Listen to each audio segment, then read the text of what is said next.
Now, the only way you can have peace is to eliminate those injustices, and the American white man is not going to eliminate them. He's going to talk that pretty talk, but he'll still continue to practice those inhuman deeds. 2 black men will be receiving $36 million for wrongful convictions for the 1965 assassination of Malcolm X. The news raises the issue of persisting racism in the American legal system, which was the very issue that propelled Malcolm X to be one of the leading figures of the 20th century who fought for equal rights for blacks. And what you and I have to let the man know is we are peaceful people. We are loving people. We love everybody who loves us. But we don't love anybody who doesn't love us. Who was Malcolm, and why did he fight against racism and injustice? Born Malcolm Little on May 19, 1925 in Omaha, Nebraska, to an impoverished household with 8 children. From early childhood, Malcolm's life was marred by the racial segregation, tensions, and violence of Jim Crow America. Jim Crow was an apartheid-like system of legalized racial segregation and disenfranchisement, leading to extreme oppression against blacks in America.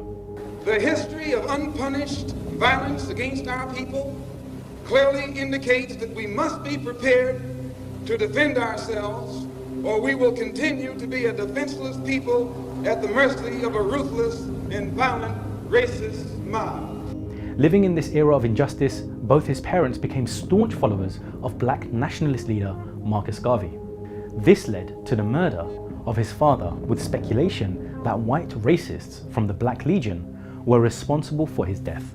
Later, his mother was hospitalized after a nervous breakdown. Malcolm did well at school, earning straight A's and being elected president of his 8th grade class. But his teacher discouraged him about pursuing his goal of becoming a lawyer. Malcolm's siblings were orphaned, and Malcolm, who then dropped out of 8th grade, fell into a life of crime and drugs, leading to a prison term.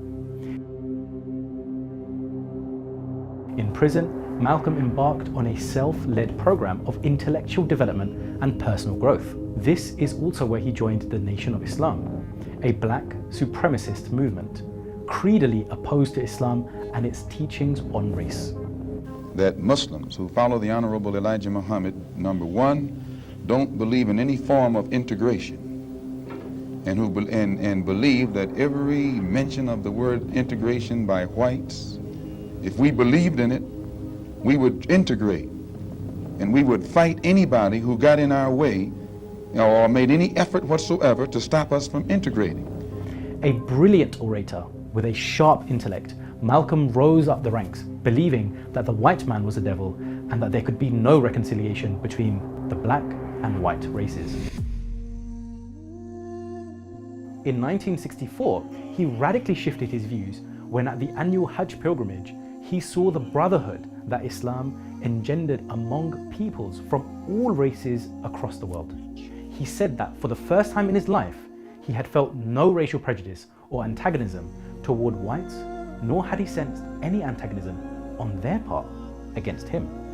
He said in a letter, "During the past 7 days of this holy pilgrimage, while undergoing the rituals of the Hajj pilgrimage, I have eaten from the same plate, drank from the same glass, slept on the same bed or rug, while praying to the same God, with fellow Muslims whose skin was the whitest of white, whose eyes were the bluest of blue, and whose hair was the blondest of blonde.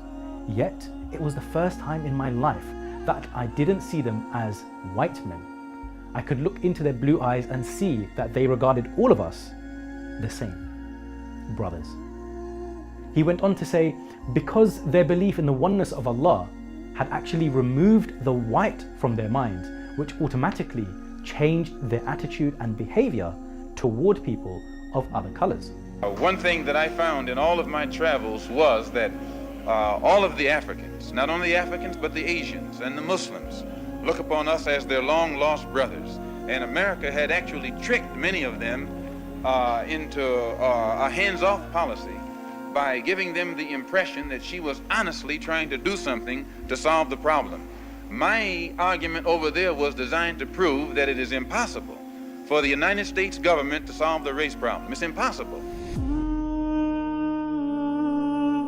Sadly, he was only Muslim for a few months when he was brutally assassinated and never got to expound the message that won his heart, and one that he felt held the key for uniting the deeply fractured American society. I'm a man who believed that I died 20 years ago, and I live like a man who is dead already. I have no fear whatsoever of anybody or anything. When he was asked in his last interview whether he was afraid of his new stance, which was now rooted in Islam, he said, "Are you not perhaps afraid of what might happen to you as a result of making these revelations?" Oh yes, I probably am a dead man already.